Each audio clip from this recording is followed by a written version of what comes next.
Hello, everyone. Welcome to this edition of the Real Estate Collective brought to you by WFG National Title. I am here with my partner at WFG National Title, Kelsi Fish. I'm Lisa Suazo, your host, and we are joined by our fabulous guest today, Andrea Bell with Kentwood Real Estate. So Andrea, thank you so much for being with us.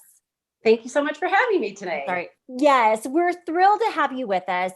On our show, The Collective, we're really all about trying to level up the real estate business. And we like to focus on leaders and authorities and influencers and people that we just think are doing really an amazing job in this business. And you are one of the people that came up. So thank you so much for joining us, and your reputation speaks volumes. Looking forward to it. Cool. You're welcome. So Ms. Andrea, we know that you have been in the business for quite some time. Why don't you just walk us through your story? How did you get into real estate? And kind of, how was that journey for you? So I got into real estate almost 20 years ago, but I bought my first condo when I was 21 in 1994. I decided I did not want to ever pay rent, which I highly advise to all my young clients out there. And I bought my first condo in 1994. Interest rates were 9.25%, and I bought it for $42,000. Turned it around 3 years later and it was worth 90. So I was like, this is a pretty cool thing. Yeah. Bug, right? At that point. And so then I bought another property and lived in that and kind of did the same thing. And then moved it, bought one last property before I married my husband. And then when I was engaged, I got into real estate and started that right after getting married. So you had that personal experience to completely draw on and show people the power of real estate and investing. Absolutely. And I mean, paying rent and not capitalizing on the appreciation of an asset that you could absolutely live in and love, and technically keep after the fact as a financial freedom piece if you decide to hold it as a rental and purchase your next big property. Heck yeah. So I think that one of the things that I know that Kelsi has spoken about with you is, and in reading reviews and hearing what your clients have to say, you were described as this sort of positive, energetic, thoughtful, warm, caring person. And obviously education is a part of what you offer to your clients. It's obvious that the client experience is really important to you. So I'm so curious, what are the types of things that, what do you like to bring to your clients, and what kind of experience rather, do you try to create for them? What feelings? Right now I'm working with clients that are 76 years old that are past clients. And I'm working with two young clients of family members that are just right out of college, like 22, 23. So for me, I love the younger clients because it's the entire educating them on the process, making sure that when they go into this, what the expectations are. This is a hot market. They're going to probably have to write 3 or 4 offers. How does that emotionally feel? How do we work with that together and educate them on start to finish? It's not just about finding a property and writing a contract. There's so much more that goes into it. It's working with the lender. It's working with the title company. It's working with the other agent and being transparent and communicating. And I feel that you've got to give that above and beyond service 100% to each and every client.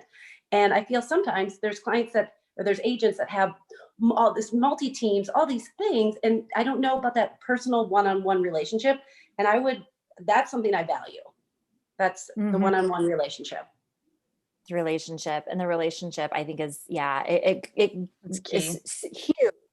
It's key. That's why you have your referring sphere is crazy, Andrea. It's nuts. Like, everybody just loves you, and it just speaks to the person that you are, that you're their resource. I mean, that's the first person they call is you.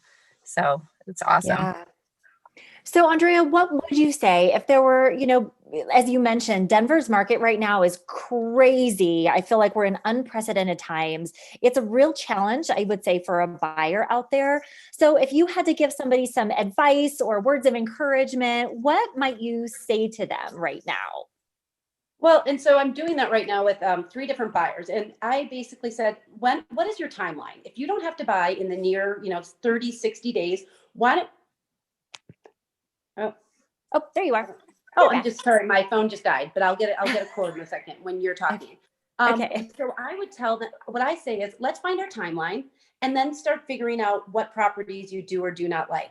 And I set them up then on an automatic listing so they can see when new ones come on, when they go pending, when they say go under contract. So they've got the data of, okay, when I'm ready in 2 months, if I find something with this criteria, I'm going to feel very confident that I can make an offer and I can successfully get that property, or I know I'm going to have to go over that. But setting them up for success so they understand the market and have a clear foundation of what's ahead. Oh, I love that. I love that. That's amazing. Okay, let's shift gears a little bit and if talk about advice for an agent. So for you, because you've been in the business over 20 years, you've been super successful, your clients love you. What is something that you have learned that you might pass on to a new agent in the business? Like, what do you feel is necessary, or where does your focus need to be successful in this business? I really think that it depends on the agent. I mean, does the agent want to farm one neighborhood and become experts just in that one field? Or is it really about the entire relationship of being able to capture, of somebody who's buying a $170,000 condo to somebody who's trying to sell their $3 million property? And how do you run that gamut? And so I really think that for me, again, it goes back to the relationship. It goes back to, you have to treat each person with their personalities and their decisiveness or like organizational skills. I mean, once you can learn the client that you're working with, you can better understand how to relate and jump. Like, there's some clients that you don't need to get back to I get back to people right away, but they're like, I can see a home next Saturday. If it's there, it's not, it's there, it's there. Then you have clients who are like, I need to see it by 8 a.m. tonight or 8 p.m. tonight. And you've got to jump at that. So you really have to decide where you are in the game and what your focus is. What your focus is. And I love that. And really like listening to and understanding and caring about your clients and what they care about and knowing that. Correct. I love it. The one thing I can give advice to a young client is to remember that I always say to them, remember, if you sell somebody a home that you don't really think is a good fit for them, that home is probably going to come back to you to sell. So make sure that you're doing everybody a service here and not sell them a lemon it's going to become your problem after the fact. And it's not going to turn into a positive relationship. And so I will tell you, there's a couple of clients that have bought multiple homes for me, and they have told their friends when they refer them, Andrea has talked me out of more homes than I've bought homes. It's not just about the sale. It's about getting them into something where they're going to be happy. Like, you don't want an unhappy customer. You don't. Right. It's the long game. You're absolutely right. That's a testament. She's talked us out of more homes than she's talked us into, right? That's somebody that you can but the ones that I've talked them into, they still own. There you go. Yeah. There you go. So let's see here. I am going to ask one more question, and then Kelsi, I want to pass this over to you to ask Andrea anything you would like to ask for our audience as well. So Andrea, one of the things that I do is something called a nerd nugget. So it's just this idea of what is a little tip or a skill or something that you have learned that you feel like agents could implement into their business relatively easily, but that you think would cause great impact. If you could share a little nugget, what would that be? I think the number one nugget, and it's not just for real estate, it's for life, it's for parenting, it's for marriages, it's for everything, is when something comes on your desk or when a task comes to you, don't put it off. Don't think I can add that to my to-do list tomorrow if it needs to be done today. Because I think it monuments into a snowball, and that's when people get behind. And when people expect you to communicate with them and you don't on all levels of life, that's when I think you start getting buried and you can't get yourself out of it. That is so genius. And that lands for me right now today. Just so do it true. now. Procrastinator here. Serious. And it's so I have so much more time. Or like, I'm going to circle back and add it to my to-do list, and then it gets dropped, or it's out of sight, out of mind, and exactly what you're saying.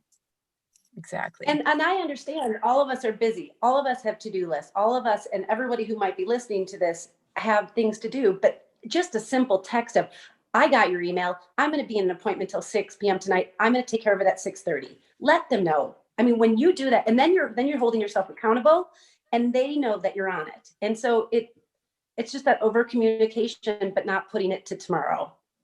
Yeah. 2 parts: over communication, not putting it to tomorrow. That's Yes. amazing. Thank you. Yes. Thank you for that. Thank you. So great. Kelsi, anything else you'd like to add?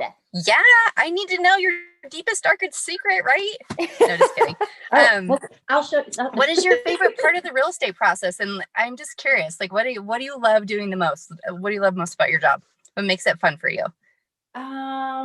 I really like the sitting down at the very beginning and getting a timeline and understanding their expectations and sharing with them the realistic expectations, not this falsehood of like, oh, it's going to be perfect and there's not going to be any troubles. We're not going to hit any roadblocks. We will, but together we'll get those. And when people understand that it's not just sunshine all the time, that then they're a little more empathetic when we do hit a roadblock, or if something happens with their lenders or something happens with title. And so I think setting it up that, hey, we've got a great team here, and we're hoping that the other side that we're working with has a great team, but expect 1 or 2 things, but know that I'm on it and we'll get through it together. Love it. Teamwork. Love it. Makes for dream work, right? Teamwork makes the dream work. Yep. Yes. Love it. Love it. So what was your very first concert that you went to? I don't think I know that about you. It was Ziggy Marley at the Rainbow Music Theater down off of like Evans and Monaco. And I was in 8th grade. How'd you get in? I don't know. They're like, who's this hottie? Come on in. No, I went with like a bunch of 8th graders. And we were going to be freshmen, but the crazy thing is it was like May 2nd and it snowed. Oh my God. Man. Memorable though. I love it. Yeah. Well, I looked 18. So great. I love it. Goodness, I know this. Andrea, what's your favorite people... outdoor Colorado activity? Oh, that would be wakeboarding. Uh-oh. Ooh. Wakeboarding. Mm-hmm. Anything boating. Anything boating. And boating? Mm-hmm. Anything boating. You have to tell us about your dog, though. We need to know about this. Yes, please. No, okay. So Lulu is an Irish Terrier, and she surfs behind a wakeboard. And my daughter has a Instagram page for her, and I will let you all know that when I find out what it is. You should go follow her. Okay, we'll add it to the description and to the show notes once you get it. Perfect. I think it's Lulu the Irish Terrier. Okay, Lulu the Irish Terrier. Everybody, oh my gosh, I love that. I love it so much. And with everything going on with 2020 and everything coming up and all the new news on COVID, if you need a bright day or a bright spot in your day, go check out Lulu. Go check out Lulu. So true. She's so cute. Okay, so cute. Well, Andrea, anything else, like anything that you're incredibly passionate about, anything that you feel like compelled to tell our audience right now? Anything that comes to mind about real estate? My only thing, yeah. Well, I mean, it can definitely go to real estate. It can definitely go to real estate, but it's also just in general, the whole world is everyone just be kind, be patient, be humble, and spread some love. Because we need more love. I love it. I love it. What a perfect way to close. Thank you for that. Thank you guys very much for your time. I appreciate Andrea, it. Thank you. Thank you for joining us. Quick question. Where could people follow you or learn more about you if they wanted to? Should we have them go to your website, email, Facebook? Yes. So I would have them I have a Facebook page under Andrea Bell Real Estate or AndreaBellHomes.com. And if anybody needs an idea or needs something to do for the holidays, I will be doing another drive with Sacred Heart House Denver. And we'll be doing kind of a Thanksgiving and then a holiday drive. And you can go to Sacred Heart House Denver, and it's a women's shelter that I'm very passionate about and I do a lot of work with. That's amazing. Thank you so much, Andrea, for who Thank you you so are and what you much. do. Yeah. We Bye, appreciate guys. you. Thank you. Okay, bye. Thank Everybody you. watching.